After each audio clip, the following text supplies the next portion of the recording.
ia lesi avo ia lesi famsego e kai e nga ua sau por kala me vai nga le sasi anga i le kurma ia ke fa nga kwali famsego au ko fe ko fa sa no ngala sa ai sa me como nga le e a fo e fai ma excuse ai se uri ia ua koe o koe pule le umba ia la ku fa sai okay no vamos causar uma ia ela foi eu abri foi le ba foi não não foi vamos não ele é mala lá mas foi ele a foi o chau nga ia sai ale tulang la le kalau mo sao kwa le ole mele ole alo ia koke la fatto la il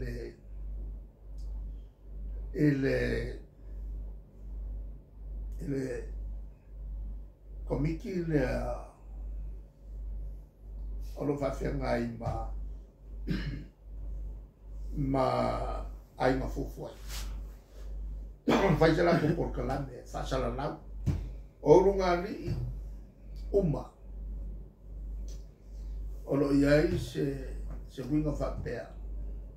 ba maka kala ngo keke o ko kala ngo ai tap sa olo yen be male awala elen fai tu pul se tangai ma wala e fa tino ai ia le atoanga o le fia o ulugari e fa tino le malu fana o ile ile te malo martina e te lea le theology tuo meia a fa blami fo io vo si fai fiao e li lava nella por calabria me o mia comuia o le iva su posengeo o bisa ia kupu mai komu o lo e kaisa e mele o kawera o ia la to ia feina tu por calabria ia o vai a kupea wa kile o ko le la mandele feito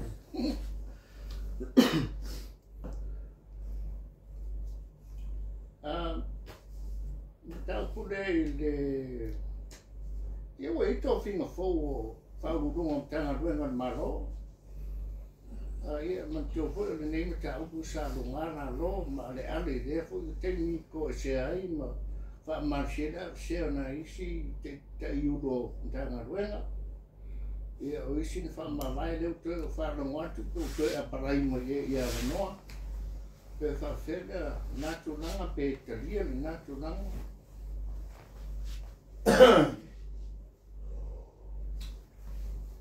allai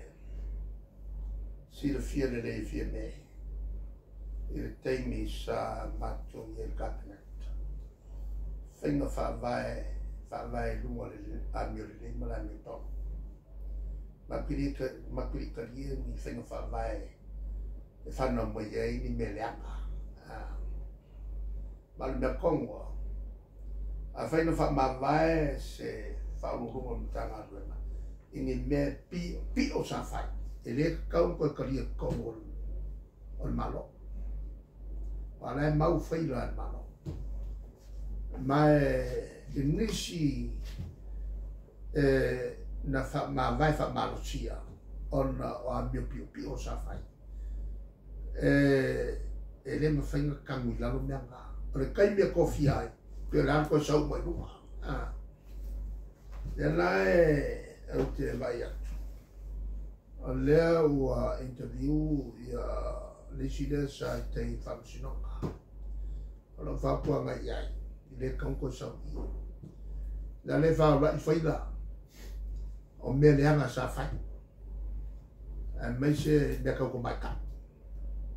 le nga te fafo a tu tono tanga la e ko runga o mambeia sa fa ko ia le so le a e alofa i lo ainga lo ko lo mo fa nga a wai ko e sa i ni ava no le so ko lo manga i mo ko ngo ma no mai ku ma pe la o lo vai alofa i le suile o fa ro ku le ko e ka sa mai le ke a manga e o ku pu ya ke nena na mo meu fai mo fai unga nei fai ma no ia sound fight en fai ana fai tu la ma so ta ma fai ko fai ai fai wo ai le ma fai nga ngai la le ko mo fai la ma le me ko mo fai ai ta o fa mi no fa tu pu tu la ma na e me fa pe ole to finga le fa ma wafo tem qual for ele confia o sesi e doctor o pule le universite fai la business a ko nga we nga o fa ma e kupo fc e kupo fc ele o mo sawa i me fa la kua conflict of interest e lo mga ele fionga e fa lungo le university ai ko ya nga ma i ala fa no business sa ka ngo ye no ko fa le na nenga e mo le ngo fa ye kwai po la le ma wa lungo fa lo ka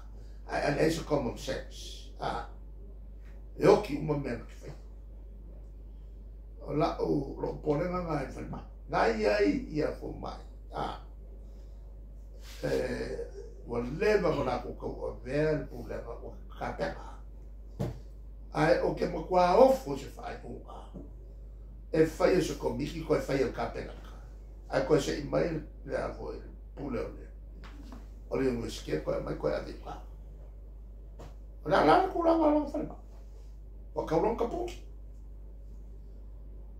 wa le fai o na ve le o fai to inga a fai o kupe la ka wa that's the last thing he should have thought about or for ma or the doctor no wa ya ke o le vai ma mau e ke fa ke mo u fa peni o ke ko kala ku i bene la o lo en exercise lo judgment le fai ngai alo ese man me ko ngai ko kala i le ka fa sa o mga ko foi ka pena sa ko ku lo ko la ko fa i le bene le fai le nga ba ku sa ko ki ngona ka pumilo nga fa ba nga ba nga sa ko nga ba ya na le ya e ko fa fo mai le ya mai si skama le masani o nga ko over coffee il le vessio le na yai il coviti ma le misala le mo o ke mo qua ofo i se fai unga fai fa pe o ko kala a fai e so ko fai le pula le inveske ko fa ma vai mai ano ko a le inveske ko fa ma vai mai makanga ya ke ya makanga le u le makanga trafa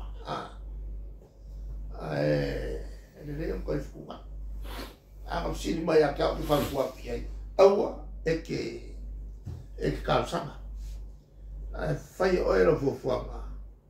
polo ka ku el malo por fai o pisi sa vai ke ka fa ka o fe lo pisi so fe lo pisi le tu la mala a foi o ke e le so u po fai le trish la mai che lo po ai